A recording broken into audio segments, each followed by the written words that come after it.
সেটা খুবই ব্যক্তিগত, গতানুগতিক কোনো নিয়মে না, যেমন আগে থেকে বানানো কোনো পাওয়ার পয়েন্ট প্রেজেন্টেশনের মাধ্যমে বক্তব্য উপস্থাপন করা, এমন কিছু না। আসলে আমি আমার নিজের জীবনের অভিজ্ঞতাকে পুঁজি করে কোরআনের সাথে সবাইকে পরিচয় করিয়ে দিতে চাচ্ছি। আমি মুসলিম ঘরেই বড় হয়েছি, কিন্তু আমি এমন কোনো পরিবেশে বড় হইনি যেন ছোটবেলা থেকেই কোরআন পড়ছি, এর অর্থ জানছি, কিংবা পুরোটা একবার হলেও অর্থ সহকারে পড়েছি, এগুলোর কোনোটাই করিনি। এজন্য আমি ঠিকভাবে জানতামও না এটা আসলে কি। আর এমনকি নিউ ইয়র্ক সিটিতে কলেজে যাই যখন, তার আগ পর্যন্ত ওইভাবে ধর্মের সাথে আমার যোগাযোগও ছিল না। নিউ ইয়র্কে আমি স্কুলে গিয়েছি, যখন আমি আমার ধর্মকে নতুন করে আবিষ্কার করা শুরু করলাম, তখন আমি আসলে একাই থাকছিলাম নিজের মতো করে। আমার বাবা মা ততদিন এখান থেকে চলে গেছেন, আমি নিজের মতো করে ছিলাম, নিজের মতো করেই ধর্ম শিখছিলাম। পরিবারের কোনো হস্তক্ষেপ ছিল না, কোনো প্রতিষ্ঠানের প্রভাব ছাড়া, খানিকটা নিজে আবিষ্কার করার মতো। কোরআন পড়ার খুব কম সময়ের মাঝেই আমি এটা বুঝে যাই যে এইরকম শেক্সপিয়ারীয় অনুবাদ দিয়ে আমি খুব বেশি কিছু বুঝবো না, আর সঠিক ভাবটাও বুঝবো না। এর লেখনীটি আমার জন্য বোঝা খুব কঠিন। এরকম বেশ কিছু চ্যালেঞ্জের সম্মুখীন আমি সহ আর অনেকেই হয়েছে। এদের মাঝে প্রথমটি ছিল, এটা অন্য সব বইয়ের মতো নয়। এখানে 114টি ভাগ আছে, আপনারা বলেন চ্যাপ্টার, আমরা বলি সূরা। এগুলো আসলে চ্যাপ্টার নয়, কারণ সংজ্ঞা অনুযায়ী একটা চ্যাপ্টারকে অবশ্যই প্রগতিশীল হতে হবে, এবং আপনি যখন কোনো বইয়ের চ্যাপ্টার 1 শেষ করবেন, চ্যাপ্টার 2 তখন চ্যাপ্টার 1-এর উপর ভিত্তি করেই হবে। চ্যাপ্টার 1 থেকে কোনো কিছু চলে আসলে লেখক লিখে দেন যে চ্যাপ্টার 1-এর রেফারেন্স, যে ওখানে আছে অত নম্বর পেজ, অত নম্বর সেকশন। চ্যাপ্টারগুলো এভাবেই কাজ করে, আর এই চ্যাপ্টারগুলো সিরিয়ালও বেশ গুরুত্বপূর্ণ। আপনি কি 12 চ্যাপ্টারের বই নিয়ে শুধু চ্যাপ্টার 3 থেকে 12 পর্যন্ত পড়তে পারবেন না, লেখকের উদ্দেশ্য এতে সফল হয় না।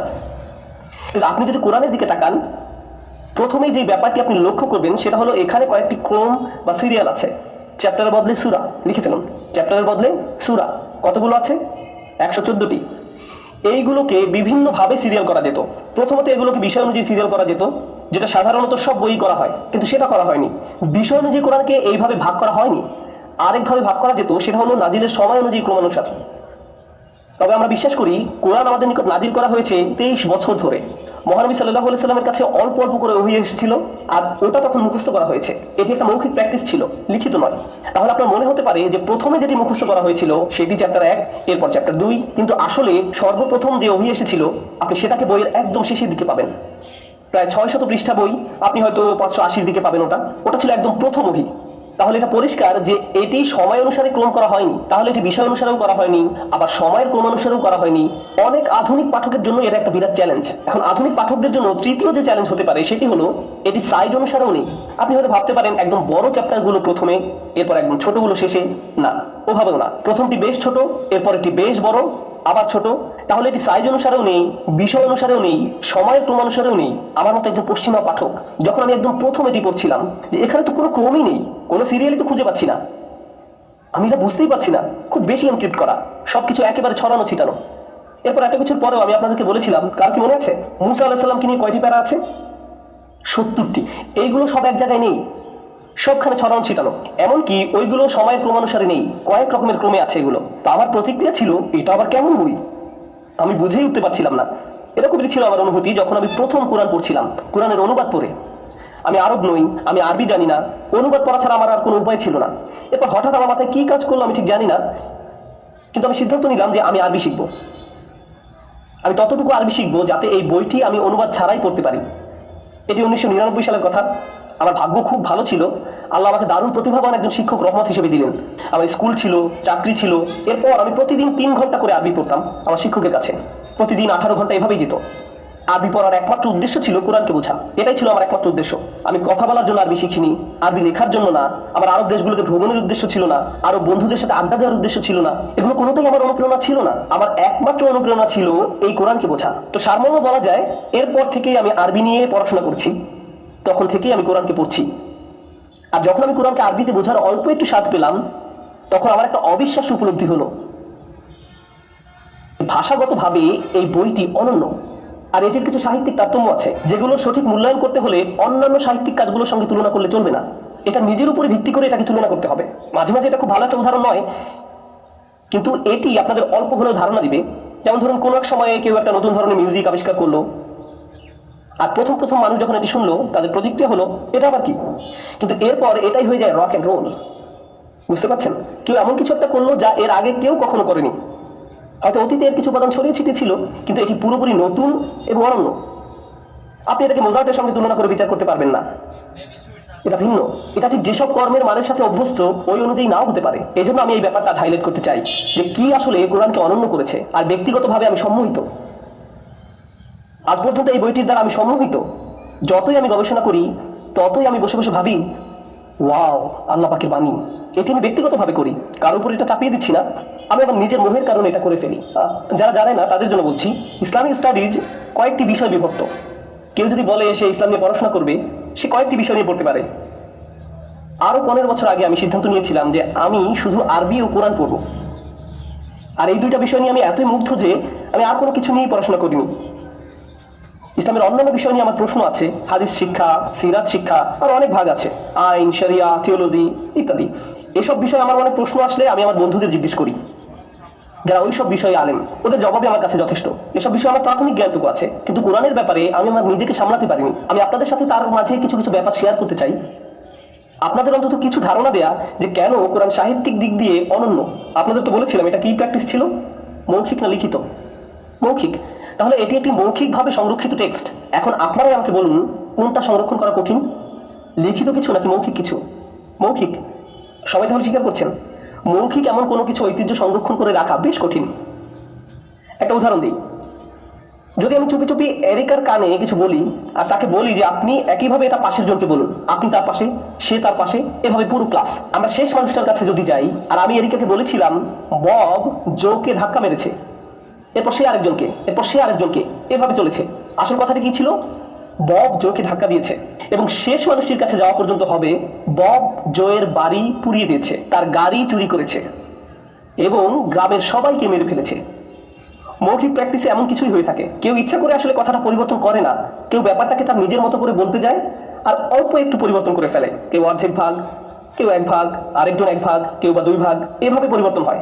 2% কোনো ক্ষতি করার কথা না, তাই না? কিন্তু এটি যখন একটা বিপুল পরিমাণে লোকজনের মাঝ দিয়ে যায় তখন আর এটাকে চেনাই যায় না। এই ধরনের পরীক্ষা, এই ধরনের যোগাযোগ পরীক্ষা মনোবিজ্ঞানে সবসময় করা হয়। মৌখিকভাবে কিছু সংরক্ষণ করা প্রায় অসম্ভব, আর যতই এটা ছড়াবে ততই পরিবর্তিত হবে, এটাই যৌক্তিক। তুলনা করলে দেখা যাবে লিখিত কিছু সংরক্ষণ করা নিরাপদ। একেবারেই যে নিরাপদ তা নয়, এমন না যেন আমাদের ব্যাকআপ স্ক্যান কপি আছে, ক্লাউড ড্রাইভ আছে ওই সময়, কিন্তু এরপর নিজের স্মৃতি থেকে হয়তো আবার লিখতে হতে পারে। তাহলে আপনার কাছে কিছু লেখা থাকলেও সেটি 100% নিরাপদ নয়। এরপর এই লেখার সত্যতার ব্যাপারে কিছু সংশয় থাকতে পারে, আমার মতে সেটাও যৌক্তিক। কোনো লেখার উৎস নিয়ে কারো সংশয় থাকতেই পারে। কোরআনের যে যুক্তি, আমাদের নবীর যে দাবি, এমনকি ওই সময়ের কিছু সংশয়বাদীরা প্রশ্ন করেছিল যে তার উপর কি করে বই নাজিল হবে, তিনি তো পড়তেই পারেন না। তিনি যে কোনো বই লিখতে পারবেন না তা তো স্পষ্ট, কিন্তু তিনি তো পড়তেও পারেন না, তাহলে কিভাবে তিনি লিখবেন? এটি ছিল শুধু মৌখিক। এরপরে বইটি যখন সংকলন করা হয় তখন এটি মৌখিক ছিল না, এটি লিখিত ছিল। কিন্তু ওই মৌখিক ক্রমে ছিল না যেটা আমি বলেছি, যেটি আরেকটা জটিলতা বাড়িয়ে দেয়। এখন মুগ্ধ করার ব্যাপার হলো, রাসূল সাল্লাল্লাহু আলাইহি সাল্লামের এই ক্যারিয়ারে রাসূল সাল্লাল্লাহু আলাইহি সাল্লাম 23 বছর কাটিয়েছেন একজন রাসূল হিসেবে। এই সময়ের মাঝে প্রায় লক্ষের কাছাকাছি মানুষ মুসলমান হয়েছে, আর এর মাঝে অনেকেই, বেশ কিছু মানুষ পুরো কোরআনটা মুখস্থ করেছে, পুরো আজকের 600 পৃষ্ঠা। আজকেও মুসলিম বিশ্বের সবচেয়ে জনপ্রিয় ঐতিহ্য হলো কোরআন মুখস্থ করা। এই মানুষগুলো শুধু কোরআন মুখস্থ করে বসে থাকেনি, বরং অনেক দূরের দেশে ভ্রমণ করেছে। তারা মূল ভূমি থেকে তখন বিচ্ছিন্ন, এমন না জিমেইলের মাধ্যমে তারা নিজেদের মাঝে যোগাযোগ রাখত। প্রাচীন যুগের ব্যাপার এটি, একবার চলে আসলে যোগাযোগের ব্যবস্থা নেই। যদি কোনো বার্তা পাঠাতেই হয় কয়েক মাস লেগে যেতে পারে, কারণ ঘোড়া তার মতো করে সময় নেয়। এই মানুষগুলো ছড়িয়ে পড়লো আর তারা তাদের নিজেদের গ্রামে কোরআন শেখানো শুরু করলো। এখন যদি আপনি যৌক্তিকভাবে দেখেন, এরকম অনুমান করতে পারেন যে 1 বছরের মাঝে তাদের মধ্যে 1000 রকম কোরআন থাকার কথা, থাকা উচিত। এরকম একটা মৌখিক টেক্সট অগণিত পরিবর্তিত রূপ থাকা উচিত ছিল, এমনটাই হওয়া উচিত। আমরা সময় টেনে আজকের দিনে 2013-তে চলে আসি। আরভিং মসজিদে কোরআন মুখস্থের একটা প্রোগ্রাম আছে। ছেলেপেলেরা এখানে কোরআন মুখস্থ করে, আমার মেয়ে কোরআন মুখস্থ করে পার্ট টাইম, আমিও কোরআন মুখস্থ করি পার্ট টাইম। এভাবে পার্ট টাইম করে আমি প্রায় অর্ধেকটা মুখস্থ করেছি। বেশ অলস আমি, এতদিন আমার শেষ করে ফেলা উচিত ছিল। তো পার্ট টাইম অর্ধেকটা মুখস্থ করেছি এই জন্য না যে আমার ফটোগ্রাফি মেমোরি আছে, বরং কি যেন আছে এই বইটাতে। এটি মুখস্থ করা বেশ সহজ। আমি এরপর মালয়েশিয়া গেলাম, আমি মালয় ভাষা জানি না, আমি এরপর নামাজ ইমামতিতে দাঁড়ালাম। আর যখন আমরা নামাজ ইমামতি করি, আমরা নিজেদের স্মৃতি থেকে কোরআনের কিছু অংশ তেলাওয়াত করি। আমি ইমামতি করছি, কোরআন জোরে জোরে তেলাওয়াত করছি, আমার পিছনে কিছু ছোট বাচ্চারা আছে যারা কোরআন মুখস্থ করছে। আমি একটি শব্দ ভুল করলে 3টি বাচ্চা সেটি সংশোধন করে দেয়। আমি তাদের ভাষা জানি না, তাদের সাথে আগে দেখাও হয়নি, তারা আমাকে এয়ারপোর্টে নামাজ পড়তে দেখেছে, সুতরাং তারাও যোগ দিয়েছে। মুসলমানরা এমনটাই করে, তারা যদি আপনাকে নামাজ পড়তে দেখে আর তখন নামাজের সময় হয়, তারাও আপনার সাথে যোগ দেয় আর পিছনে দাঁড়িয়ে একসাথে জামাতে নামাজ পড়ে। যদিও একে অপরকে তারা চিনে না, তবুও ওইভাবে ব্যাপারটা কাজ করে। আর আমাদের নামাজের দীর্ঘতম অংশগুলো দাঁড়িয়ে থাকা, দাঁড়িয়ে কোরআন তেলাওয়াত করা। আর যদি একজন এক শব্দে ভুল করে বা এক শব্দেরও একটি অংশ ভুল করে, সঙ্গে সঙ্গে পিছনের কেউ তাকে সংশোধন করে দিবে, আর ইমাম তখন তা ঠিক করে নিবে শব্দাংশ পর্যন্ত। আরও অবাক ব্যাপার হলো, আমরা অর্ভিংয়ে আছি।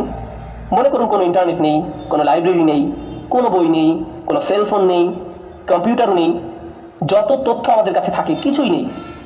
আমেরিকার সংবিধানের কোনো কপি নেই, বাইবেলের কোনো কপি নেই, কিছুই নেই, কোনো বই নেই, কোনো তথ্য নেই। আমি চ্যালেঞ্জ করতে পারি 24 ঘন্টার মাঝে আমরা কোরআন পেয়ে যাব। অর্ভিং নেই, আসলে পুরো অর্ভিংও খোঁজার দরকার নেই, এখান থেকে 5 ব্লকের মাঝেই পাবো। পুরো কোরআনটা আমরা পেয়ে যাব। কেন? স্মৃতি। কিন্তু ওটাকে আবার লিখনিতে রূপ দিতে হবে, কিছু ছেলেপেলেকে বসিয়ে দিতে হবে, সবাই 1 পৃষ্ঠা করে লিখবে, হয়ে যাবে কিছুক্ষণের মাঝেই। লেখার পর তারা যদি একটা লাইব্রেরি কপির সাথে তুলনা করে, কি হবে? একই জিনিস, এমনকি শব্দাংশ পর্যন্ত, দাড়ি কমা পর্যন্ত। আর এটা আমাকে মুগ্ধ করে, কিভাবে একটা বই এতটাই বদ্ধমূলভাবে মানুষের মনে গেঁথে থাকে যাতে এত সহজেই এটা পুনরুদ্ধার করা যায়। আর এটা শুধুমাত্র অর্ভিংয়ে নয়, আমি উইলিসে এটা করতে পারি, এটা ফোর্ট ওয়ার্থেও করতে পারি, এমনকি মিকনিতেও আমি এটা আর যে কোনো জায়গায় করতে পারি। এতে আমি মুগ্ধ হচ্ছি যে এটি মৌখিক কিছু এতটাই দারুণভাবে সংরক্ষিত আর একীভূত, অথচ যুক্তিগত দিক দিয়ে এটির লাখ লাখ ভাষণ থাকা উচিত ছিল। লিখে রাখার যে রীতি ছিল সেগুলোকে একত্রিত করা হয়েছিল। অনেক পরে মুখস্থ করার রীতি সেখানে অনেক কাল ধরেই চলে আসছিল, অনেক অনেক কাল আগে থেকে। যাই হোক, এটা মৌখিক ঐতিহ্য ছিল। আমি আপনাদের বলছিলাম আমাদের নবীর একটা অপারগতার কথা, সেটি কি বলতে পারবেন? তিনি কি জানা করতে পারতেন না? ও হ্যাঁ, তিনি লিখতে পারতেন না। তো এখন একটি সূরা, কতগুলো সূরা যেন আছে কোরআনে? 114টি। এগুলো বড় কিংবা ছোট? সবচেয়ে বড় সূরাটিতে 286টি স্তবক আছে। আমি স্তবক বলছি আপনাদের জন্য, আমরা কি স্তবক বলি না, আপনাদের জন্য 286টি স্তবক। স্তবকগুলো সব একসাথে নাজিল হয়নি, বরং প্রথমে সূরাটির অল্প কিছু অংশ নাজিল হয়, আর ইতিমধ্যে অন্য সূরার অন্য কিছু স্তবক নাজিল হয়, আবার আরেক সূরার আরো কিছু স্তবক নাজিল হতে থাকে। আমাদের নবী সেসব পড়তেন আর সাথীদেরকে বলে দিতেন আসলে এই স্তবকগুলো ওই সূরার অন্তর্ভুক্ত, আর ওই স্তবকগুলো ওই সূরার অন্তর্ভুক্ত, আর তিনি সবসময় এভাবে বলে দিতেন। তার কাছে ধরুন 20টি সূরা নাজিল হচ্ছে, সবগুলোই আংশিকভাবে, সবগুলোই অল্প অল্প করে নাজিল হচ্ছে, আর তিনি তার সঙ্গীদের বলছেন কোন স্তবক কোথায় বসবে। তার সামনে কোনো কাগজে সেসব লেখাও ছিল না, থাকলেও কোনো লাভ হতো না, কারণ তিনি পড়তে জানতেন না। এই সবকিছুই ঘটছিল মুখে মুখে। একটা সময় এই সম্পূর্ণটা বলা ও সাজানো শেষ হয়ে গেল, আর আমরা একে একটা বই হিসাবে পেলাম, যা কালানুক্রমে নয়, যার আকারে বা বিষয়ের কোনো ধারাবাহিকতা নেই। মনে আছে আমি যে বলেছিলাম কোরআনের সবচেয়ে যেটি বড় সূরা, ইতিহাস বেত্তাগণের মতে এটি নাজিল হতে 10 থেকে 12 বছর সময় লেগেছিল। এই সূরাটি যখন নাজিল হচ্ছিল তখনই কোরআনের অনেক বড় একটা অংশ নাজিল হচ্ছিল, যেগুলো ছিল অন্যান্য সূরার অন্তর্ভুক্ত। সূরাটি নাজিল হলো, মানুষটা মুখস্থও করে ফেললো, কিন্তু সে সময় তার স্তবকের নম্বর দিত না। আমি যেমন বললাম সূরাটিতে 286টি স্তবক আছে, এটা আমি বলতে পেরেছি কারণ কোরআনের একটা ছাপানো কপিতে স্তবকের সংখ্যা দেওয়া আছে, কিন্তু প্রকৃত কোরআনে কি তা ছিল? তারা কেবলই পড়ে যেতেন। সূরা বাকারা, যেটি কোরআনের দ্বিতীয় সূরা, সবচেয়ে বড় সূরা, একদিন আমি পড়ছিলাম আর কোরআনের সূক্ষ্ম তারতম্যগুলো খেয়াল করছিলাম। 286 অর্থে কত হয়? 143। 143। গুড, সবাই দেখছি ম্যাথে মেজর। এই সূরার 143 নম্বর স্তবকে বলা হচ্ছে, এভাবে আমি তোমাদের মধ্যম জাতিতে পরিণত করলাম। মধ্যম কথাটি সূরাটির আর অন্য কোথাও উল্লেখ নেই, এই মধ্যম আয়াতটি ছাড়া, যেটা কেবল মানুষের মুখে মুখেই প্রচলিত ছিল এবং 10-12 বছর সময় নিয়ে নাজিল হয়েছিল, যার কোনো স্তবক সংখ্যাও দেওয়া ছিল না।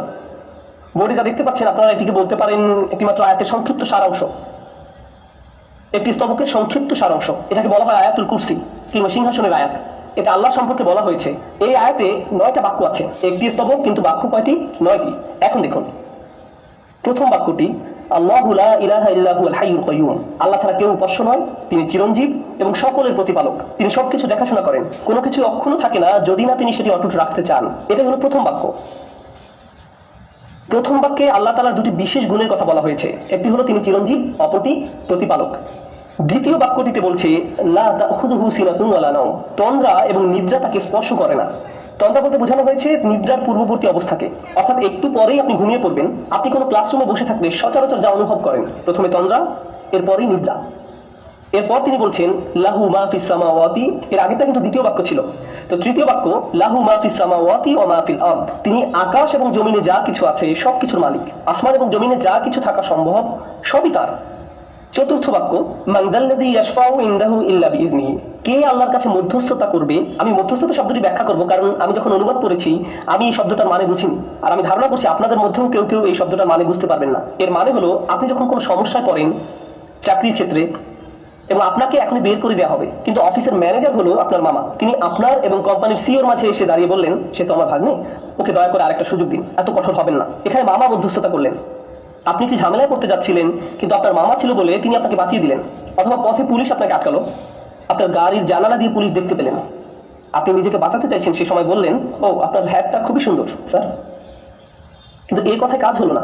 এরপর আপনি যখন লাইসেন্স বের করছেন তখন বললেন, আমার ভাইও কিন্তু পুলিশে চাকরি করে। ও তাই নাকি, কোন এলাকার? আমি তো ওকে চিনি। আচ্ছা আপনি যান, সাবধানে চালাবেন। ফ্র্যাঙ্কের নামে সেই আইডি কার্ডটি মধ্যস্থতা করেছে। যখন আপনি এমন কাউকে চিনেন যে ঝামেলায় পড়লে আপনাকে সাহায্য করতে পারবে, সেই হলো মধ্যস্থতাকারী। আল্লাহ বলছেন, কার সাহস আছে তার সামনে মধ্যস্থতা করার? যাকে তিনি অনুমতি দিয়েছেন সে ছাড়া কেউ আল্লাহর সামনে এসে বলতে পারবে না, আল্লাহ প্লিজ দাঁড়ান, আমি জানি আপনি তাকে এখন জাহান্নামে নিক্ষেপ করবেন, কিন্তু সে আমার লোক। এরকমটা সম্ভব নয় যদি না আল্লাহ এর অনুমতি দিয়ে থাকেন। তো তিনি এমন ঘটনা বর্ণনা দিলেন যা হওয়া সম্ভব নয়, তবে কিছু ব্যতিক্রম রয়েছে। এই ব্যতিক্রমটা কেমন আমরা তা এখনো জানি না। আমরা শুধু জানি তার অনুমতি ছাড়া এমন হওয়া সম্ভব না। এটা ছিল চতুর্থ বাক্য। পঞ্চম বাক্য, তিনি জানেন সামনে কি আছে, অর্থাৎ তাদের ভবিষ্যৎ, তাদের পিছনে কি আছে, অর্থাৎ তাদের অতীত। তিনি তাদের ভবিষ্যৎ ও অতীত জানেন। এরপর তিনি বলছেন, ওয়ালা ইউহিতুনা বিশাইইম মিন ইলমিহি ইল্লা বিমা শা। তার জ্ঞানের কিছুই তারা জানে না তিনি যতটুকু জানতে দিয়েছেন তা ছাড়া। তিনি সবকিছু জানেন আর আমরা কিছুই জানি না, তাও যতটুকু জানি সেটা জানতে পেরেছি কারণ তিনি জানতে দিয়েছেন।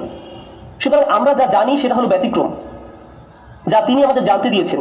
তারপর তিনি বলছেন, ওয়াসিআ কুরসিয়ুহুস সামাওয়াতি ওয়াল আরদ। তার রাজকীয় সিংহাসন বিশ্ব জুড়ে ব্যাপৃত, অর্থাৎ তার সকল সৃষ্টি তার রাজত্বে রয়েছে, তার আরশের নিচে। আমরা জানি সিংহাসন প্রাসাদের খুবই ছোট একটা অংশ জুড়ে থাকে, প্রাসাদের সবচেয়ে গভীরে থাকে রাজকীয় আসন। আপনার সিংহাসন হয়তো বিশাল, কিন্তু তারপরও প্রাসাদের তুলনায় তা খুবই ক্ষুদ্র। আল্লাহ বলছেন তার সিংহাসনটাই সারা বিশ্বে ছড়িয়ে রয়েছে। শুধু সিংহাসন, প্রাসাদের কথা তো বাদই দিলাম। এভাবে তিনি তার মহামান্বিত ঐশ্বর্য বর্ণনা করেছেন। যাই হোক, এরপর তিনি বলছেন, ওয়ালা ইয়াউদুহু হিফযুহুমা। আসমান সমূহের রক্ষণাবেক্ষণে, আসমান জমিনের এই রক্ষণাবেক্ষণ কাজেই তিনি ক্লান্ত হন না। ক্লান্তির অনুভূতি কিন্তু রক্ষণাবেক্ষণের সাথে জড়িত। অ্যাকশন মুভিগুলোতে দেখবেন সিকিউরিটি গার্ডরা সবসময় কি করে বলুন তো? সেই সুযোগেই সবাই পার পেয়ে যায়, কারণ সিকিউরিটি গার্ড ঘুমিয়ে পড়ে। আপনি যখন কোনো কিছুর পাহারা দিবেন স্বভাবতই আপনার ঘুম পাবে। আল্লাহ বলছেন আসমান এবং জমিন পাহারা দিয়ে তিনি ক্লান্ত হন না। এরপর বলছেন, ওয়াহুয়াল আলিয়্যুল আযীম। তিনি সর্বোচ্চ, সর্বশ্রেষ্ঠ। 9টা বাক্য হলো তো, তাই না? 1 2 3 4 5 6 7 8 9, সবাই 9টা বাক্য দেখতে পাচ্ছেন তো? এবার একটা মজার জিনিস দেখুন। প্রথম বাক্যে আল্লাহর দুটি বিশেষ গুণের কথা বলা হয়েছে, নবম বাক্যে আল্লাহর দুটি বিশেষ গুণের কথা বলা হয়েছে, দেখতে পাচ্ছেন? দ্বিতীয় বাক্যে বলছে তাকে তন্দ্রা ও নিদ্রা স্পর্শ করে না। আর তন্দ্রা এবং নিদ্রা কিসের কারণে আসে? 8 নম্বর বাক্যে দেখুন কি লেখা আছে, ক্লান্তি। তৃতীয় বাক্য বলছে তিনি সবকিছুর মালিক, আর শেষ থেকে তৃতীয় বাক্য বলছে তার আসন সবকিছুকে ব্যাপৃত করে আছে। চতুর্থ বাক্য বলছে কেউ আল্লাহর কাছে মধ্যস্থতা করতে আসবে না, ব্যতিক্রম হলো যাকে তিনি অনুমতি দিয়েছেন। আর শেষ থেকে চতুর্থ বাক্যে বলছেন তারা কিছুই জানে না, ব্যতিক্রম হলো যা তিনি জানতে দিয়েছেন। দুটি বাক্যে দুই ধরনের ব্যতিক্রমের কথা বলছেন, আর একদম মাঝের বাক্যটিতে বলছেন তিনি জানেন সামনে যা আছে এবং পিছনে যা আছে। এতে যেন এটা বোঝা গেল যে সাহিত্যিক দিক থেকে তিনি বলছেন তিনি জানেন প্রথমের আর শেষের বাক্যগুলোতে মিল রয়েছে। এখানে একটা সিমেট্রি কাজ করছে। এটাই একমাত্র সিমেট্রি উদাহরণ নয়, এরকম আরো শত শত উদাহরণ আছে কোরআনে। আর কোরআনের সাহিত্যিক সৌন্দর্য এর কেবল একটা বিভাগ। আমি আপনাদের এরকম আরো একটা উদাহরণ দেখাতে চাই। আমি আগেও বলেছি কোরআন ছিল মৌখিক ঐতিহ্য, আর মৌখিক ঐতিহ্যে যদি আপনি একবার কিছু মুখস্থ করে ফেলেন, আপনি যা শুনছেন তাই বলতে থাকেন, 100 বার পুনরাবৃত্তি করেন, তার মানে এক্ষেত্রে কোনো পরিবর্তনের সুযোগ নেই। কোরআনের অনেকগুলো ঘোষণার মধ্যে আমার একটা প্রিয় ঘোষণা হলো ওয়ারাব্বাকা ফাকাব্বির। সংক্ষেপে অনুবাদ করলে দাঁড়ায় কেবল তোমার রবের মহিমা প্রকাশ করো। তাহমিন, বোর্ডে এটা লিখে দিতে পারবেন প্লিজ, অক্ষরগুলো আলাদা আলাদা করে? আপনি তো জানেনই আমি কি দেখাতে যাচ্ছি। আপনি যেহেতু এটা লিখবেন আমি অন্য কিছু নিয়ে কথা বলি। বোর্ড মুছে ফেলুন, বোর্ড মুছে ফেলুন।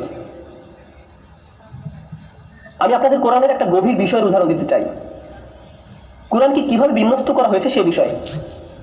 কোরআনে অনেক কাহিনী রয়েছে, আমার খুব প্রিয় একটা কাহিনী হলো জোসেফের কাহিনী, জোসেফের গল্প। কোরআনের 12 নম্বর সূরাটি জোসেফের জীবন কাহিনী নিয়ে। চমৎকার একটা গল্প, অত্যন্ত আকর্ষণীয়।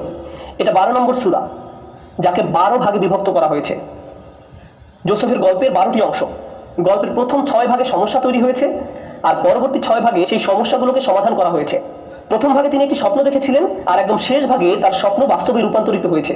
এভাবেই সব ঘটনা কেন্দ্রে এসে মিলে যায় মুখে মুখে প্রচলিত একটা কাহিনীতে। আজকে কেবল আমি সিমেট্রি ব্যাপারটা নিয়ে আকৃষ্ট করতে চেয়েছি। এটা কোরআনের সেই অংশ যা সাধারণ মানুষ জানে না, অনুবাদ করলে এই সৌন্দর্য হারিয়ে যায়। আমি কোরআনকে সাহিত্য হিসেবে পড়তে যাই, কিন্তু এই বিষয়গুলো আমাকে প্রবলভাবে আকর্ষণ করে, আমাকে মুগ্ধ করে। আমি আপনাদের এখন এমন একটা উদাহরণ দিব যেখানে সিমেট্রি নেই। এই উদাহরণ কোরআনের সূক্ষ্ম তারতম্যের, যেই সৌন্দর্য কোরআনের ভাষা অনুবাদ করলে হারিয়ে যায়। আপনারা মুসা আলাইহিস সালামের কাহিনী শুনেছেন, আমি মুসা আলাইহিস সালামকে নিয়ে কথা বলবো। মুসা আলাইহিস সালামের শিশুকালে একটা বিপজ্জনক খেলার অভিজ্ঞতা হয়েছিল। কিসের কথা বলছি বলতে পারেন? বাস্কেট। তাকে বাস্কেটে ভরে নদীতে ফেলা হয়েছিল। একজন মা যিনি নিজের সন্তানকে খরস্রোতা পানিতে নিক্ষেপ করেন একটা ঝুড়িতে ভরে, এই ঝুড়িটা অধিক ঝক্কি সহ্য করার জন্য উপযুক্ত কিনা সেটাকে আগে পরীক্ষা করে দেখেছিলেন? অবশ্যই না, অবশ্যই না। তবে সেই মায়ের সামনে আর কোনো পথও খোলা ছিল না। তিনি বাচ্চাটিকে নিলেন এবং ঝুড়িতে ঢুকিয়ে পানিতে ছেড়ে দিলেন। ঝুড়িটা ভেসে যেতে থাকলো এবং একটা সময় আসলো যখন তিনি আর সেটা দেখতে পাচ্ছিলেন না। আর সেই সময়টায় তার হৃদয় যেন কষ্টের সাগরে ডুবে যেতে লাগছিল। কোরআনে বলা হচ্ছে, ওয়া আসবাহা উম্মি মূসা ফারিওয়ান ইন কাদাত লাতুবদি বিহি লাউলা আরবাতনা আলা কলবিহা লিতাকুনা মিনাল মুমিনিন। সকালে মূসার মায়ের অন্তর অস্থির হয়ে পড়ল। যদি আমি তার হৃদয়কে দৃঢ় করে না দিতাম তবে তিনি মূসাজনিত অস্থিরতা প্রকাশ করেই দিতেন। দৃঢ় করলাম যাতে তিনি থাকেন বিশ্বাসীগণের মধ্যে। এই আয়াতে বলা হয়েছে মূসা আলাইহিস সালামের মায়ের মন একেবারে অনুভব শূন্য হয়ে পড়েছিল। এতটাই কষ্ট হচ্ছে আপনার যে মানুষ আপনার চোখের সামনে হাত নাড়ালেও আপনি টের পাচ্ছেন না, খাওয়া দাওয়া বন্ধ করে দিয়েছেন, কথা বলেন না, সবসময় চুপচাপ থাকেন, আপনি মর্মাহত, আপনার মন আঘাতে জর্জরিত। এমনটাই ছিল মূসা আলাইহিস সালামের মায়ের মানসিক অবস্থা। এরপর বলা হচ্ছে ইনকাদাত লাতুবদি বিহি, তিনি আরেকটু হলেই মানুষকে সব বলে দিতেন আর নদীর দিকে হাত বাড়িয়ে বলতে থাকতেন, আমার বাচ্চা, আমার বাচ্চা। কিন্তু এই কাজটা করলে সমস্যা ছিল। কাদের কাছে খবর পৌঁছে যেত? ফিরাউনের সৈন্যদের কাছে। একজন মায়ের তার সন্তানের পিছনে ছুটে যাওয়ার স্বভাবগত বৈশিষ্ট্যকে তার নিজের মধ্যে চাপিয়ে রাখতে হয়েছিল। প্রথম কষ্ট ছিল তার সন্তানকে পানিতে ছেড়ে দিতে হয়েছিল, আর দ্বিতীয় কষ্ট ছিল তিনি সে কষ্ট কারো কাছে প্রকাশও করতে পারেননি। তিনি সেটা নিয়ে কারো কাছে হা হুতাশও করতে পারেননি। তিনি অন্যদের এই গোপন কথা প্রায় বলেই দিয়েছিলেন, লাউলা রাবাতনা আলা কলবিহা। আল্লাহ বলছেন, আমি যদি তার হৃদয়কে দৃঢ়ভাবে বেঁধে না দিতাম, যদি এটাকে শক্ত করে না ধরতাম, একজন মায়ের পক্ষে যা করা যুক্তিযুক্ত ছিল তিনি তাই করতেন, যদি না আল্লাহ তার আবেগ সংযত করার ক্ষমতা দিতেন। লিতাকুনা মিনাল মুমিনিন, যেন সে তাদের অন্তর্ভুক্ত হয় যারা প্রকৃত ঈমানদার। যে কারণে আমি এই চমৎকার আয়াতটি নিয়ে কথা বলতে চাচ্ছি তা হলো তার হৃদয়ের কথা এখানে দুইবার বলা হয়েছে। মূসা আলাইহিস সালামের মায়ের মন নিয়ে দুইবার কথা বলা হয়েছে। একবার যখন তা অনুভব শূন্য হয়ে পড়লো, আর দ্বিতীয়বার যখন আল্লাহ সেটিকে দৃঢ় করলেন, তাই না? একবার হৃদয়ের শূন্যতা আর একবার আবেগকে ধরে রাখা হয়েছিল। মজার ব্যাপার হলো ইংরেজিতে হৃদয়ের জন্য কেবল একটা শব্দ রয়েছে, হার্ট। আরবি ভাষায় এর জন্য বেশ কয়েকটা শব্দ রয়েছে। কোরআনে প্রথম যখন তার মনের অবস্থা বলা হয়েছে তখন একটি শব্দ ব্যবহৃত হয়েছে, আর দ্বিতীয়বারে অপর একটি শব্দ ব্যবহৃত হয়েছে। প্রথমবার ফুয়াদ শব্দটি উল্লেখ করা হয়েছে, আর ফুয়াদ শব্দটি এসেছে আরবিতে ফাআদা থেকে, কোনো কিছু ঝলসানো। ফুয়াদ হলো একটা মাংসপিণ্ড যা আগুনে জ্বলছে, এটাই হলো ফুয়াদের অর্থ। আল্লাহ তার মনের অবস্থা বলছেন যেন তাতে আগুন জ্বলছিল। আরবিতে যখন কেউ উত্তেজিত হয়ে পড়ে, ক্রোধে, ভয়ে, দুঃখে, রাগে কিংবা অন্য যে কোনো কারণে যদি আপনি অত্যন্ত আবেগী হয়ে পড়েন, তখন হৃদয়কে আর হৃদয় বলা হয় না, তখন একে বলা হয় মাংসপিণ্ড যাতে আগুন জ্বলছে। কিন্তু যখন হৃদয় সুস্থিত থাকে একে বলা হয় এমন মাংসপিণ্ড যার কেবল স্পন্দন আছে, কল্প। কল্প শব্দটির আসল অর্থ হলো পরিবর্তন, কারণ হৃৎপিণ্ড সর্বক্ষণ স্থান পরিবর্তন করছে, স্পন্দিত হচ্ছে। আর প্রথম অর্ধাংশে ফুয়াদ শব্দটি ব্যবহৃত হয়েছে, আর দ্বিতীয় অর্ধাংশে ব্যবহৃত হয়েছে কল্প। অন্য কথায়, এখন সহজ ভাষায় বলছি, প্রথম অর্ধাংশে হৃৎপিণ্ডকে একটা মাংসপিণ্ডের সাথে তুলনা করা হয়েছে যা আগুনে দগ্ধ, আচ্ছন্ন, যেটা ঝলসে যাচ্ছে। এখন বলুন, আয়াতের প্রথম অংশে কি ঘটেছিল? বাচ্চা পানিতে ভেসে চলে যাচ্ছিল আর তিনি নিজেকে সংবরণ করছিলেন। আর দ্বিতীয় অর্ধাংশে আল্লাহ সেই আগুন নিভিয়ে দিলেন, তাকে শান্ত করলেন যেন তিনি নিজেকে সংযত রাখতে পারেন। আর এখানে আল্লাহ যে শব্দটি ব্যবহার করেছেন তা হলো কল্প, সাধারণ শব্দটি। কোরআনের এই বিষয়গুলো সেই মায়ের আবেগের চড়াই উতরাই হৃদয় বিষয়ক কেবলমাত্র দুটি শব্দের মাধ্যমে আল্লাহ বুঝিয়ে দিলেন। তার মানসিক অবস্থার সম্পূর্ণ চিত্র এখানে বর্ণিত হয়েছে। এই বিষয়গুলোই অনুবাদে পরিলক্ষিত হয় না, হারিয়ে যায়। কোনোভাবেই অনুবাদে তা সংরক্ষণ করা সম্ভব হয় না। কোরআনের অনুবাদ বিষয়ক আমার শেষ কথা, আমি যখন প্রথম এই জিনিসগুলো আবিষ্কার করলাম, আমি ভাবতাম, আমার নিজস্ব প্রজেক্ট হলো, যেমনটা আমি আগেই বলেছি, আমি যখন প্রথম এই জিনিসগুলো আবিষ্কার করলাম আমি ভাবতাম মানুষের এসব জানা উচিত, তাদের ধর্ম পরিবর্তনের জন্য নয়। এখানে মানুষকে ইসলাম ধর্মে ধর্মান্তরিত করার জন্য আমি আসি না। না, আমি শুধু মনে করি যে কোরআনে একটি স্মরণীয় কীর্তি, একটি অসাধারণ সংযোজন মানব জগতের লাইব্রেরিতে। আমরা অবশ্যই বিশ্বাস করি এটি আল্লাহ তাআলার কথা, এটা আমি বিশ্বাস করি এবং মুসলিমরা বিশ্বাস করে। আর আমি তো মনে করি মুসলিমরা আসলে নিজেরাই জানে না এই বইতে প্রকৃতপক্ষে কত সৌন্দর্য লুকিয়ে আছে।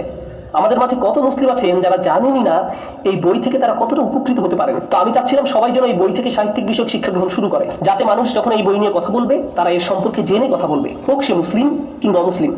তাদের অন্তত এতটুকু জানা দরকার যে এই বই আসলে কি নিয়ে কথা বলছে, এবং অনুবাদের কারণে বিষয়গুলো যেন হারিয়ে না যায়। এজন্য আমি একটা ভিডিও সিরিজ করেছি কোরআন ভিত্তিক, তাতে আমি কোরআনের শুরু থেকে শেষ পর্যন্ত ব্যাখ্যা করেছি। আর আমি বিতর্কিত বিষয়গুলোর প্রতি বিশেষ নজর দিয়েছি। যেমন ধরুন, উদাহরণস্বরূপ কোরআনের একটি সমালোচিত আয়াত, তাদেরকে যেখানেই পাও হত্যা করো। হ্যাঁ, কোরআনে এই কথা আছে, আমি আপনাকে বলে দিচ্ছি। আর আমার এই আয়াত নিয়ে কথা বলতে মজা লাগে, আমি সত্যিই পছন্দ করি।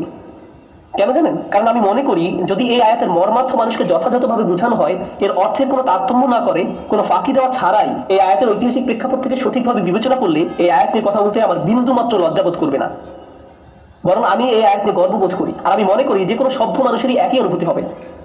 এই আয়াত নিয়ে কখনো সেভাবে কথাই বলা হয়নি। মাঝে মাঝে এমন হয়, আমি প্লেনে বসে আরবিতে কোরআন পড়ছি, আমার পাশের মানুষটি জিজ্ঞেস করলো আপনি কি পড়ছেন, আমি উত্তর দিলাম কোরআন, আর এই থেকে মজার আলাপ শুরু হয়। কিন্তু কখনো কখনো এই কথা শোনার সাথে সাথে একটা অস্বস্তিকর নীরবতা সৃষ্টি হয়। পাশের মানুষটির অবস্থা এমন হয় যারা এখন সিট পরিবর্তন করতে পারলেই সে বাঁচে। আবার মাঝে মাঝে মজার আলাপচারিত হয়, এই যেমন এই বইতে না বলা হয়েছে সবাইকে মেরে ফেলতে, আমি তার দিকে তাকিয়ে বলি কিন্তু আপনি তো বেঁচে আছেন। এই আয়াতে আসলে কি বলা হয়েছে? অন্য কোনো সেশনে আমি হয়তো আপনাদের কাছে তা ব্যাখ্যা করার সময় পাবো। সবসময় কোরআনের এই আয়াতগুলো তুলে ধরা হয়, আর এই সবগুলো আয়াত সবাই ব্যবহার করে এটা বলার জন্য যে মুসলিমদের চোখে চোখে রাখতে হবে, দেখো ওদের কিতাবে কি লেখা আছে। আমি এই ধরনের খেলা পছন্দ করি না। আর আপনারা খেয়াল করে দেখবেন, আপনারা চাইলে যে কোনো বইয়ের সাথে এই কাজটি করতে পারেন, যে কোনো ধর্মীয় ঐতিহ্যের সঙ্গে খুব সহজে এই খেলা খেলতে পারবেন। কিন্তু আপনি যদি সরল মনে কাউকে জিজ্ঞেস করতেন, আমি শুনেছি আপনাদের বইতে অমুক বিষয়ে কথা বলা হয়েছে, বিষয়টি আসলে কি প্রসঙ্গে বলা হয়েছে, আপনারা এই আয়াতটি কিভাবে 1400 বছর ধরে বুঝে আসছেন, অথচ কখনো এ নিয়ে কোনো সমস্যা হয়নি, আর বর্তমান সময়ে কেনই বা এ নিয়ে এত অরাজকতার সৃষ্টি হলো? এ ধরনের আলোচনা হওয়া খুবই জরুরি, আমাদের এসব বোঝা উচিত। আমি মন থেকে বলছি, একদম শেষে আপনাদের যা বলতে চাই তা হলো এই বইটি একে এর প্রকৃত অর্থে বোঝার দাবি রাখে, যে অর্থে বইটি কথা বলছে। আর আমি আশা করি যে এক্ষেত্রে আমি সামান্য হলেও অবদান রাখতে পারবো। আর আপনাদের বলছি, বিশেষ করে যারা আজকে আমাদের অতিথি, আমি আপনাদের স্বাগত জানাচ্ছি আমার সাথে যোগাযোগ রাখার জন্য, কিংবা এই প্রশংসনীয় মানুষদের সাথে যারা এই অনুষ্ঠানটি পরিচালনা করছেন। আমি এই মসজিদের কোনো অফিসিয়াল সদস্য নই, আমি কেবল এই কমিউনিটির সদস্য। আমার স্কুল রাস্তার ওপারে, আমি সেখানে আরবি শিখাই, কিন্তু আমি সুযোগ পেলে এখানে আসি। যোগাযোগ রাখার জন্য আপনাদের সকলকে স্বাগত জানাচ্ছি। আমি বোর্ডে আমার ইমেল অ্যাড্রেস লিখে যাব, আপনারা ইমেল করতে পারেন, আমরা কথা বলবো যদি সময় হয়। আমার আসলে খুব একটা সময় হয় না, কারণ আমাকে অনেক জায়গায় যেতে হয় আর অনেক ক্লাস নিতে হয়, কিন্তু সময় পেলে আমরা একত্রিত হব, বসে কথা বলবো, আমার কোনো সমস্যা নেই এতে। আমি কিছুই মনে করি না, কারণ আমি মন থেকে বিশ্বাস করি যদি মুসলিমরা অমুসলিমদের আর অমুসলিমরা মুসলিমদের সঠিকভাবে চিনতে পারে, তবে আমরা হতে পারি এমন দৃষ্টান্ত যে সমাজে মানুষ শুধু একে অপরের সাথে বসবাস করছে না, একে অপরকে সহ্য করছে না, বরং একে অপরকে সাহায্য করছে এবং শ্রদ্ধা প্রদর্শন করছে। সহনীয়তা কোনো কৃতিত্ব নয়, আমার মনে হয় না সহনীয়তা কোনো অর্জন, তবে সম্মান বোধ একটা অর্জন। আপনি কাউকে সম্মান প্রদর্শন করতে পারবেন না যদি আপনি তাকে না চিনতে পারেন। তবে এর জন্য আমাদের কষ্ট করতে হবে, মুসলিমদেরকে এবং অমুসলিমদেরকেও। আমরা যারা এমন উদ্যোগ নিতে চাই, আমি আপনাদের প্রশংসা করি যারা এখানে এসেছেন এবং যারা এই ধর্ম সম্পর্কে ও এই ধর্মাবলম্বী মানুষ সম্পর্কে আরও জানার চেষ্টা করছেন। আমি আশা করছি আমার কথা থেকে আপনারা কিছুটা হলেও উপকৃত হয়েছেন জানার পথে আপনাদের নিজস্ব যাত্রায়। আপনি বলেছেন তাদেরকে যেখানেই পাও হত্যা করো, এটা ব্যাখ্যা করবেন? ও মাই গড, আপনি এখনই এটা জানতে চান? আচ্ছা, আমি তাহলে বলছি এখানে কি নিয়ে কথা বলা হয়েছে। ইসলামের ঐতিহ্যে রাসূল সাল্লাল্লাহু আলাইহি সাল্লাম শান্তিপূর্ণভাবে মক্কা শহরের মানুষকে এই ধর্মের দিকে আহ্বান জানালেন। তখন তার বয়স 40। তিনি এই ধর্মের প্রতি সবাইকে আমন্ত্রণ জানালেন, তার প্রতি যা নাজিল হয়েছে তিনি তা পড়তে লাগলেন। কেউ কেউ তাকে মেনে নিলেন, তবে বেশিরভাগ মানুষই মানলেন না, তারা বরং এতে আরো বেশি ক্ষুব্ধ হতে লাগলো। ফলস্বরূপ তাকে মেরে ফেলার বেশ কিছু প্রচেষ্টা চালানো হলো।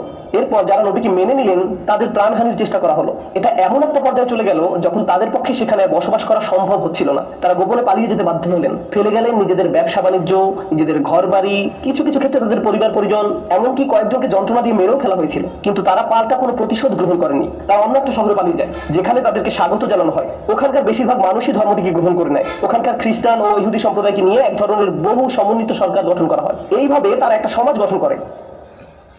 এখন আমরা যদি রাষ্ট্রবিজ্ঞানের পরিপ্রেক্ষিতে দেখি, তাদের অবশ্যই অধিকার আছে ওই শহরের বিরুদ্ধে লড়াই করার। কারণ কি আছে ওই শহরে? তাদের বাসস্থান, তাদের নিজেদের ঘর বাড়ি থেকে তাদেরকে বের করে দেওয়া হয়েছে কোনো কারণ ছাড়াই। আগ্রাসন চালানো হয়েছে তাদের বিরুদ্ধে। তাদের একমাত্র অপরাধ ছিল বিশ্বাস করা। কাউকেই তার বিশ্বাসের জন্য অত্যাচার করা উচিত নয়। শুধু যে ইসলামে আছে তা নয়, ওই সময় যদি জাতিসংঘ থাকতো তারাও এতে সায় দিত। এখন এই যুদ্ধ শুরু হলো, এটা চলতে থাকলো, কয়েকটা লড়াই হয় এবং যুদ্ধ শেষে মুসলিমরা জিতেও যায়। আর কিভাবে জিতে? মুসলিমরা প্রায় 10,000 সৈন্য নিয়ে শান্তিপূর্ণভাবে মক্কায় প্রবেশ করে। এই সংখ্যা দেখে তারা আসলে হতবিহ্বল হয়ে পড়ে। মুসলমানরা মক্কায় প্রবেশ করে নামাজে দাঁড়িয়ে যায়, মক্কাবাসীরা তাদের হাতিয়ার ফেলে দেয়, তাদের সংখ্যা এত বেশি ছিল। এরপর রাসূল সাল্লাল্লাহু আলাইহি সাল্লাম সকল শত্রুদেরকে একত্রিত করেন, যাদের সঙ্গে এতদিন তিনি লড়াই করেছেন। তাদেরকে একত্রিত করে তিনি বললেন, আমি আজ তোমাদের তাই বলবো যা ইউসুফ আলাইহিস সালাম তার ভাইদের বলেছিলেন, আজ তোমাদের উপর কোনো অনিষ্ট আসবে না। এবং এরপর ওহী আসে। এখন ওহীতে আল্লাহ পাক বলছেন, এতদিন তোমার সঙ্গে যুদ্ধ করেছিল যারা, ওদেরকে 4 মাস সময় দাও এই ধর্মকে নিয়ে ভাবার জন্য। কোনো একটা নিরাপদ স্থানে নিয়ে যাও যাতে ওরা আতঙ্কিত না হয়। যদি তারা মুসলিম হওয়ার ইচ্ছা পোষণ করে ভালো, তবে যদি না করে ওরা যেন আর এখানে ফিরে না আসে। যদি আসে তবে ওদেরকে যেখানে পাও হত্যা করো। তারা কতক্ষণ সময় পাচ্ছে? 4 মাস। আর এই সময় যদি তারা চলে যেতে চায় তো চলে যাক, তোর পিতার বা গুটিয়ে। যদি ইসলাম গ্রহণ করতে চাও, নিজেই যদি সিদ্ধান্ত নাও, তাহলে তুমি একজন সমমানের নাগরিক। আর যদি না হও, তাহলে আমরা কাউকে বন্দি রাখবো না, কাউকে বন্দি রাখা হবে না। এই 4 মাস তোমরা যা খুশি করতে পারো, এটাই নির্দিষ্ট প্রসঙ্গে বলা হয়েছে। এটা মুসলমানদের সার্বজনীন পররাষ্ট্রনীতি নয়। রাসূল সাল্লাল্লাহু আলাইহি ওয়াসাল্লাম এর পরে যা হবে তার সাথে এটা কোনো সম্পর্ক নেই। কারণ আমরা বিশ্বাস করি যে আল্লাহর শাস্তি, যেমন নূহ আলাইহিস সালামের সময়ে বন্যা, ভূমিকম্প অথবা আকাশ থেকে আগুনের উল্কা, শহর মাটির সাথে মিশে যাওয়া, এইরকম যে শাস্তিগুলো আল্লাহ পাকের, এগুলো তখনই আসে যখন একজন নবী সশরীরে ওই জাতির সঙ্গে উপস্থিত থাকেন এবং তাকে অস্বীকার করা হয়, তখন আল্লাহ পাকের শাস্তি আসে। যখন একজন নবী সশরীরে উপস্থিত থাকেন না, এমন ধরনের শাস্তি কোনো জাতির উপর আসে না। আমি আরেকটা ব্যাপারে আপনাদের প্রশ্ন করি, যখন বন্যার পানি এই পর্যন্ত উঠে, এই পর্যন্ত শুধু নাকটাই পানির উপরে, তখন আল্লাহ পাক কি হঠাৎ করে থামিয়ে জিজ্ঞেস করেছিলেন যে তোমরা কি শিক্ষা পেয়ে গেছো, আমি পানি নামিয়ে নিচ্ছি? এমন কিছু কি ঘটে? আগুনের উল্কা যখন পড়ছিল আকাশ থেকে, কারো মাথায় পড়ার ঠিক আগ মুহূর্তে আল্লাহ পাক কি সেটা থামিয়ে দেন? আর বলেন তোমরা কি আর আল্লাহর শাস্তি নিয়ে মস্কারা করবে? এরকম কিছু কি কখনো ঘটে? একবার যদি শুরু হয়, এটাকে আর থামানো যায় না। এটাই আল্লাহর প্রথা, এটা ইসলামিক প্রথাও সত্য। আবার বাইবেলে যে গল্পগুলো আছে তাতেও আমরা এর সত্যতা দেখি, আমরা এটাই বিশ্বাস করি। এখন আমাদের রাসূল সাল্লাল্লাহু আলাইহি ওয়াসাল্লামের ক্ষেত্রে শাস্তি কোনো আগুনের উল্কা ছিল না, কোনো ঘূর্ণিঝড় বা বন্যা ছিল না। শাস্তি ছিল ওই মুসলিম বাহিনী যারা মক্কা দখল করে নিল। আল্লাহর প্রথা অনুযায়ী ওই সব লোক যারা আল্লাহ পাকের বিরুদ্ধে লড়াই করে তাদের কি করা হয়? ধ্বংস করে দেওয়া হয়। কিন্তু আল্লাহ পাক এবার আযাব থামিয়ে বলছেন 4 মাস তোমাদের সময়। এভাবে শাস্তি আর কখনো থামানো হয়নি। 4 মাস সময়। তোমরা ভাবো, যদি চলে যেতে চাও যাও, রোমে চলে যাও, অন্য কোথাও চলে যাও, না হলে আল্লাহ পাকের আযাব তোমাদের উপর আসবে। পূর্বের নবীদের ক্ষেত্রেও এমনটা করা হয়েছে। আল্লাহ পাক তাদেরকে ক্ষমা করেন না যারা তার নবীর উদ্দেশ্যকে ব্যর্থ করতে চেষ্টা করে, তারা সত্যিকারের অপরাধী। তখন এক লোক রাসূল সাল্লাল্লাহু আলাইহি ওয়াসাল্লামের কাছে এসে বললেন, আমি জানি না তুমি কোথায় ছিলে, আমি আমার বাসায় ছিলাম যখন তুমি এই ধর্ম প্রচার করছিলে, আমি একবারও বের হইনি, আমি তোমাকে চিনিও না। মক্কা দখল করার পরে আমি তোমাকে চিনলাম, আমার কি হবে? তার ঘরে নিশ্চয়ই কোনো এক্সবক্স ছিল, সে ঘর থেকে বেরই হননি। তো তারপরে সে বলছে, আমার কি হবে, আমি তো তোমাদের বিরুদ্ধে লড়াই করিনি। নির্দিষ্ট আয়াত নেমে এসেছিল শুধুমাত্র এই ব্যতিক্রমী ঘটনার জন্য। আমি বলছিলাম যুদ্ধে অংশ নেয় সৈন্যদের কথা, আর তাদের আমি 4 মাস সময় দিয়েছি। আর তাহলে ওদের ব্যাপারে কি করব? আল্লাহ বলছেন, আর মুশরিকদের কেউ যদি তোমার কাছে আশ্রয় প্রার্থনা করে তবে তাকে আশ্রয় দিবে, যাতে সে আল্লাহর কালাম শুনতে পায়, অতঃপর তাকে তার নিরাপদ স্থানে পৌঁছে দেবে। এটা এই জন্য যে সে এর জ্ঞান রাখে না। মূর্তি পূজারীদের মাঝে কেউ যদি তোমার কাছে এসে বলে, দেখুন এখানে কি হচ্ছে আমি কিছুই বুঝতে পারছি না, তাহলে তাকে তার মতো থাকতে দাও, তাকে নিরাপদ স্থানে রাখো, যতক্ষণ পর্যন্ত না সে আল্লাহ পাকের বাণী শুনতে পারে। আল্লাহ পাকের বাণী শোনার পর তাকে কোন একটা নিরাপদ স্থানে পৌঁছে দাও, কারণ তারা এই ব্যাপারে জানতো না। তাহলে যারা এই ব্যাপারে জানে না, আপনার দায়িত্ব হলো তাদের রক্ষা করা। কোনো প্রসঙ্গ ছাড়া আপনি যা খুশি নিয়ে আসতে পারেন। আমি দৌড়াচ্ছি আমার বাচ্চার পেছনে, তার সাথে খেলছি আর বলছি আমি তোমাকে ধরবো, আমি একটা সিংহ, আমি তোমাকে খেয়ে ফেলবো। আমি প্রায় সময় এমন বলি। এখন আপনি যদি এটা রেকর্ড করেন, নোমান আলী খান সাহেব বলেছেন তিনি তার ছেলে মেয়েদের খেয়ে ফেলবেন, আমাদের কাছে রেকর্ডিং আছে। আপনি কি এটা বলেছেন স্যার? হ্যাঁ আমি বলেছি। আমার বাচ্চাকে জিজ্ঞেস করতে পারে তুমি কি ভয় পেয়েছিলে, সে বলবে আমি ভীষণ ভয় পেয়েছিলাম। কোন পরিপ্রেক্ষিতে কি বলা হচ্ছে? একটা লেখাকে খুব সহজেই বিকৃত করা যায়। এর মাঝে সৌন্দর্য হলো, যখন আমি দেখি মানুষ কোরআনকে বিকৃত করছে, আমি আল্লাহ পাকের দেয়া কথার প্রমাণ পাই। কারণ তিনি বলছেন, এটা দিয়ে তিনি অনেককে পথ দেখান, আবার অনেককে পথ থেকে সরিয়ে নেন। আর তারাই এই পথ থেকে সরে যায় যারা সত্যিকার ভাবেই অপরাধী। তারা খারাপ দিকেই এটাকে ব্যবহার করবে। আর যখন তারা এটা করে, ও আল্লাহ পাক আমাদের বলেছিলেন এমনটা হবে। আচ্ছা, বাইবেলের বেশ কিছু ব্যাখ্যা আছে, বেশ কিছু ভার্সন আছে। কোরআনেরও কি এরকম ভার্সন বা ব্যাখ্যা আছে? কোরআনের লেখনী বা আয়াত একই, লেখার মাঝে কোথাও কোনো তারতম্য নেই। আলেমরা চেষ্টা করেছেন আল্লাহ পাকের বাণী বুঝতে, হাজারে হাজারে, তবে এদের কাউকেই পবিত্র, বিশুদ্ধ, একদম নির্ভুল এমনটা মনে করা হয় না। বাইবেলের অ্যানালাইসিস আর কোরআনের মধ্যে পার্থক্য হলো, বাইবেল এবং বাইবেলের অ্যানালাইসিস এই দুটোর মাঝে পার্থক্যের লাইনটা খুব একটা স্পষ্ট নয়, কিন্তু কোরআনে এমনটা না। যখন আমরা কোনো তাফসীর পড়ি, আমরা জানি এই অংশটুকু আল্লাহর বাণী আর এইটুকু হলো মানুষের অ্যানালাইসিস। দারুণ একটা বিষয় হলো, কোনো সময় কোনো আলেম যখন একটা আয়াত নিয়ে আলোচনা করেন, একেবারে শেষে তিনি এটা বলে শেষ করেন যে আল্লাহ ভালো জানেন। অর্থাৎ আমি আপনাদের যা দিচ্ছি তা হলো মানবিক চেষ্টা আল্লাহ পাকের বাণী বোঝার ক্ষেত্রে, কিন্তু আমার কথা মোটেও আল্লাহ পাকের কথা নয়। আমার ব্যাখ্যাকে সকল সন্দেহ এবং যুক্তিতর্কের ঊর্ধ্বে বলে ধরে নেওয়ার কোনো দরকার নেই।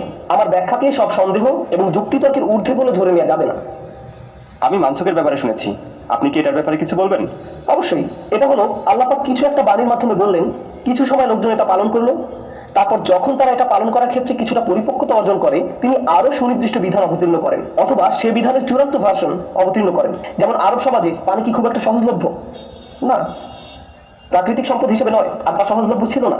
মরুভূমিতে পানি জাতীয় সবকিছুই বেশ মূল্যবান, জুস, মদ ইত্যাদি। তো মদের খুব প্রচলন ছিল ওই সমাজে। কোরআন এসে মানুষকে এই দিক থেকে সরিয়ে নিতে চেষ্টা করলো।